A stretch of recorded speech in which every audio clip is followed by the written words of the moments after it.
Fala pessoal, eu me chamo Giovanni Souza, sou ator de teatro, e vim aqui contar um pouco da minha trajetória na época do Mirabilândia, tanto na Hora do Terror quanto na Mansão do Terror, porque eu sei que vocês têm bastante curiosidades. Pessoas que conheceram um pouco do meu trabalho na época ainda hoje me perguntam como eram os bastidores, como é que a gente desenvolvia todo esse processo de pesquisa para a vivência do personagem. E foi uma época que eu confesso a vocês que foi maravilhosa. E tudo começou quando eu acompanhava a Hora do Terror. Todos os anos eu ia para o parque prestigiar o espetáculo. É um gênero que eu curto muito desde sempre. E fiquei fascinado com o tema de 2005, que falava sobre o fim dos tempos. Uma temática focada no apocalipse. E realmente eu achei fantástico, todo o enredo, como foi construído, o trabalho dos atores, assim, muito incrível, as interpretações assim geniais, e isso me fascinou. Eu fiquei fascinado na época. E foi engraçado porque a partir dali, algo começou a me motivar a querer fazer o teste da Hora do Terror. E assim eu fiz em 2008, quando eu completei meus 18 anos de idade, porque o teste na época você só podia fazer sendo maior de 18 anos. Então em 2008 eu fiz o Desconhecido, a revelação do grande mistério, vivenciando um dos alienígenas, e fui premiado como o melhor ET. Então assim, para mim foi um ano muito marcante, o meu primeiro ano no espetáculo. E em 2009 eu participo do Segredo do Tesouro, o tema que abordava a batalha dos piratas e canibais em busca de um tesouro perdido. Foram 2 anos muito marcantes na minha trajetória, iniciando ali no Mirabilândia, no espetáculo da Hora do Terror. E no ano seguinte eu sou convidado por Cleo, a produtora e nossa encarregada, para um teste na Mansão do Terror. Quando chegamos na reunião, foi quando ela disse que na verdade era um convite, e que se a gente topava participar do elenco. Para mim foi uma grande surpresa, era um sonho desde criança, assim, de poder um dia participar desse elenco da mansão. Na época do Play Center era Castelo dos Horrores, e com o Mirabilândia passou a se tornar Mansão do Terror. E nessa reunião ela nos explicou como funcionava, todo o enredo da história, onde os personagens estavam inseridos, e nos convidou para a gente fazer um reconhecimento do espaço, lá dentro da mansão. E aí chegando lá, eu confesso a vocês que foi um impacto assim incrível, porque eu já era fã da atração, E ao chegar na mansão, é bem impactante, a gente se deparar com aqueles cenários bem sinistros, e você imaginar que agora você vai ser um ator e que vai conviver vários dias ali dentro, com aquela realidade. É um pouco assustador no início, mas aí a gente vai se adaptando. Como eu já vim da Hora do Terror e eu sabia como funcionava tudo, foi uma questão realmente de adaptação, mas assim, foi muito legal essa experiência. Obviamente é um ambiente escuro, a gente vai passar muitas horas e dias ali contando essa história, vivendo esses personagens incríveis que são tão temidos pelos visitantes. E cara, eu confesso que eu fiquei sem acreditar na época. Mas então iniciamos o processo. Ela disse pra gente que dentro da mansão cada ator faria sua maquiagem. Eu não tinha experiência em maquiagem artística, então tive que observar os grandes maquiadores fazerem, a galera mais antiga sempre dava um toque. E aí eu também fui pegando, ou seja, uma outra curiosidade, eu não sabia maquiar, e aprendi a fazer a maquiagem de monstro. Eu me lembro que minhas maquiagens no início eram bem borradas, eram bem caricatas, mas aí com o tempo a gente vai pegando, tudo é questão de adaptação e costume. E assim se deu a minha entrada na Mansão do Terror. Na época não existia o cozinheiro, seria uma novidade dentro do enredo, no ano de 2010, e ao receber o roteiro, eu não tinha o nome do personagem. Eu sabia que era o cozinheiro, mas não tinha. Então eu conversei com a diretora se eu podia dar um nome ao personagem. E aí eu coloquei Custódio, E aí uma outra curiosidade, que existe um cardápio aqui na nossa região, que é muito popular, o cuscuz, e eu juntei o cuscuz com ódio e acabei dando o nome de Custódio, Então a diretora aprovou, e assim eu passei a fazer a minha pesquisa interior do personagem. Um personagem que estaria ali responsável por preparar os banquetes, e que foi morto a partir de uma maldição, dentro do contexto histórico do enredo. E assim se deu a minha entrada na mansão, onde eu passei também a vivenciar outros personagens. Vivenciei o cientista Xavier, o dono da mansão, Pedro Martins, né, pois os atores se revezavam nas folgas, né, lá dentro, e às vezes a gente tinha que se revezar em outros personagens. Mas o meu personagem oficial era o Custódio. E anos mais tarde, ali em meados de 2012, né, eu passei a vivenciar um outro personagem muito marcante na minha trajetória, que foi o Mordomo Epitáfio, né? E o Mordomo Epitáfio até hoje foi um personagem que ficou marcado na minha trajetória, né? Eu me lembro de muitos momentos assim, bem engraçados. A galera chegava lá na frente, vamos tentar fazer o Mordomo rir, né? E eu tinha que manter aquela seriedade dentro do personagem. E era um personagem que demandava também uma certa responsabilidade, porque o mordomo, além dessa parte interpretativa, ele também tinha que fazer o controle dos ingressos, colocar os visitantes para dentro. E acontecia também fatos engraçados, né, dos visitantes, naquele desespero dentro da mansão, fazendo o percurso, deixaram seus pertences pessoais caírem. E aí eu tinha que parar um pouco a atração, acender lá a geral, né, procurar esses objetos e fazer a devolução. Eram muitas situações engraçadas que eu me lembro bastante. Foi um outro personagem muito marcante, inesquecível, que ainda hoje as pessoas me encontram na rua, me chamam de mordomo ou cozinheiro, né? E foi muito sensacional. Ali também construí grandes amizades, amizades que seguem comigo até hoje. Essas amizades verdadeiras que a gente ainda mantém um elo e que foi além do parque, né? E que ainda hoje seguem comigo. E são momentos assim que eu jamais vou esquecer. O parque me proporcionou grandes alegrias, muitos momentos bons, muitos conhecimentos. Um outro fato interessante, né, que bastante gente tem curiosidade, era sobre o fechamento do parque, né?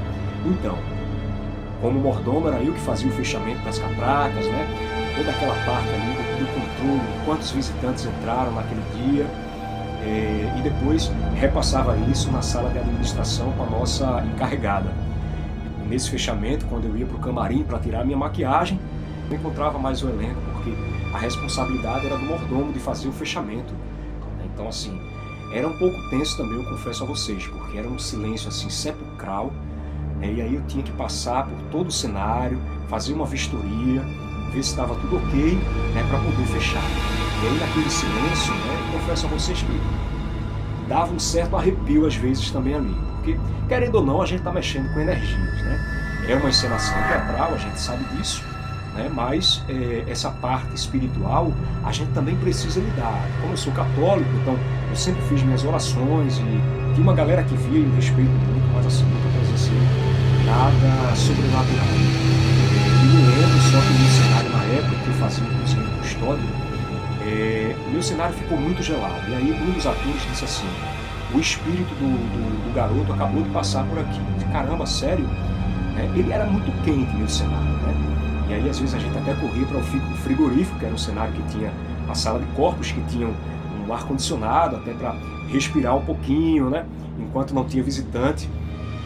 E eu me lembro assim que na cozinha ficou aquele ambiente gelado, que eu disse, caramba, então realmente alguma coisa aconteceu, porque não era natural, né, a cozinha ficar tão fria como ficou. Graças a Deus nunca presenciei situações de espíritos e tudo mais. E aí eu acho que foi essa única situação que eu presenciei, mas de ver espíritos, se vocês me perguntarem se eu vi alguma coisa, não. Nunca presenciei nada disso. E ainda hoje eu continuo trabalhando como ator de forma profissional, em produções de espetáculos aqui em Recife. Quem quiser também me acompanhar, eu vou deixar o meu Instagram profissional aqui, é o @gel_ator, para vocês acompanharem um pouco do meu trabalho. Vai ser muito legal ter vocês também assistindo a peças, estou no elenco, vai ser bacana também esse encontro, a gente trocar algumas ideias. E é isso, galera, essa é um pouco da minha experiência, uma experiência sem dúvidas inesquecível, só quem viveu, viveu, e está marcado para sempre na nossa lembrança, na nossa memória, na nossa história. É isso. Um grande abraço para vocês, quem puder me seguir, siga aqui no meu canal, né? Assim como também as minhas redes sociais.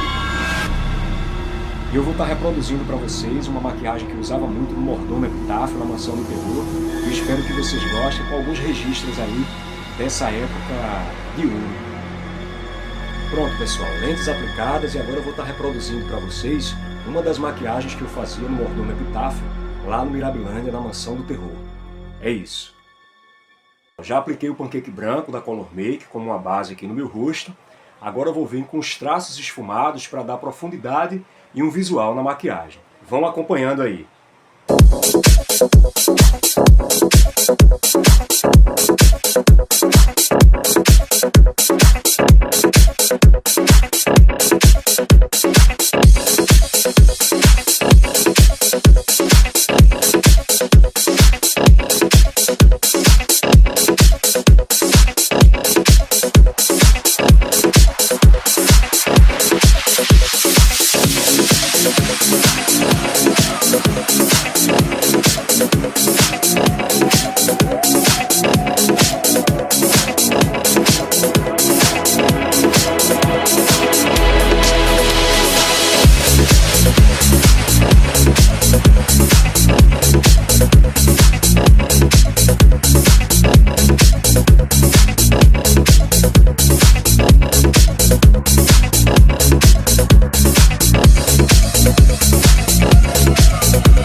Esta mansão já estava predestinada à maldição mesmo antes de existir.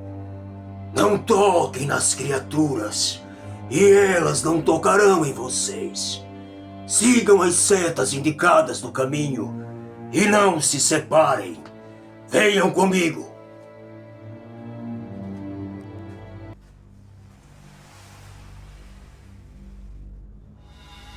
O meu patrão, Pedro Martins, vos aguarda para um grande sacrifício. Agora desçam por este corredor e encontrem o caminho da saída se conseguirem.